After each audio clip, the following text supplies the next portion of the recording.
Hello, everyone. Welcome to Assessment Bites, a series of short videos on various strategies you can use in your classroom to drive learning forward. Today's Bite explores the driving question, how can I increase student engagement and improve their learning habits in order to boost achievement? So this applies to the concept known as assessment as learning, which can help students to become more self-directed and engaged learners who are better equipped to monitor their own learning and make meaningful progress towards their goals. It encourages their metacognitive awareness, promotes their own engagement in their learning, and fosters higher order thinking. The strategy that we will look at today is habit trackers to empower students to take an active role and develop a sense of responsibility for their education. Search just about any social media platform about improving your life, creating good habits, or even breaking bad habits. You're likely to draw up several suggestions of habit trackers. Habit trackers can take on many forms, such as paper-based charts or some sort of digital app, but the basic idea is the same. The person records their progress in a visual way so that they can see how they're doing in relation to their goal and then adjust their behaviors as needed. Using a habit tracker can support students by providing regular feedback and opportunities for reflection, which will help students monitor their own learning progress and adjust their course as needed.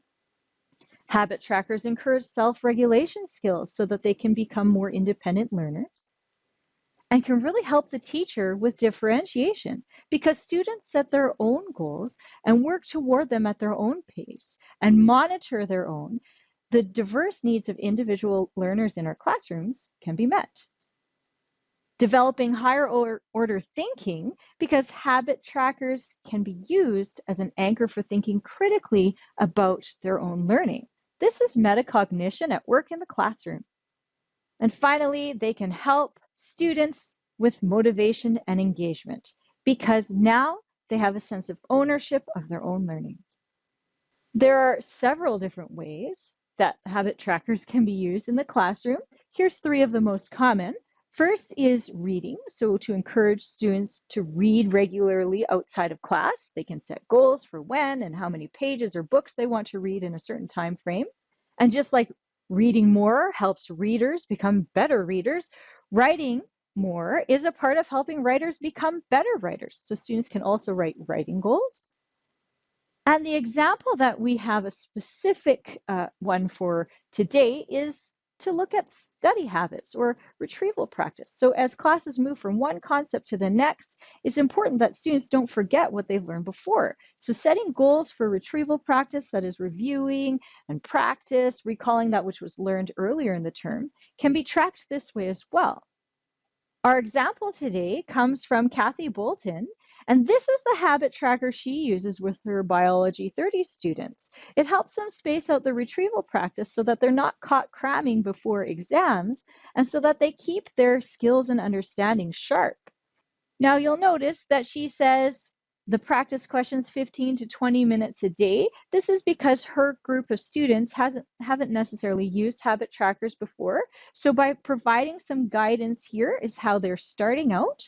And as the semester progresses, when she conferences with her students, then she will be able to help them make adjustments to those goals. You can visit our SharePoint site for this image and for other templates that you can customize for your own class right away. There are some pro tips here for implementing the use of habit trackers successfully in our classroom. So the first one is to provide time for students to record their habits. It doesn't need to take much time. For example, you may work this into your first 5 minutes routine as you wait for students to arrive each block. The second tip is to give them feedback. That means while students are working on something, you take the time to conference with individual students regularly and make suggestions for adjustments so that students can have a clearer path to success. This is important, especially when our students are still learning how to monitor themselves independently and how to advocate for their own learning and their learning needs. If you'd like to learn more about assessment as learning, you can find these articles, the templates I mentioned before, websites, and other resources such as podcasts and tutorials on our SharePoint site. That's it for today, everyone. If you have any questions at all, please don't hesitate to reach out to your consultant from the Assessment and Reporting team. Thanks for watching and have a great day.